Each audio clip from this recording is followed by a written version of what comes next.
Hozirgi kunda Cobalt 25-yil Midnight versiyani narxi 155 million so'm. 5 million nomer asosida 160 million bo'ladi. Balon qo'yasa 3 million 163 million bo'ladi. No plus minus 3,5 milliondan.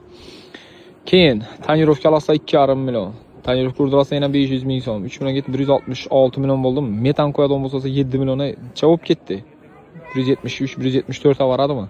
Bu mashin 25-yil tayyor. Sonsuzdashni plyonкасы, tonirovkasi, yumshoq baloni, pokoleniya metan, abis hamma narsa. Chist 25-yil Midnight 36 000 kilometr yurgan, 36 700. Yana biratlar mana shu yerda. Voy. Egadan xullas. 156 million so'm bosib qo'ysangiz bo'ladi. Taqalib qolgayri, shu sirlar bilaman ko'p, lekin o'tmaydi. Bitada yeri taqalib qolgayri 156 million so'm. Ustunda noni bor ekan. Bo'sh balon, metan pokoleniya. Metan nasibo tonirovkasi. Bosib qo'ygan uni.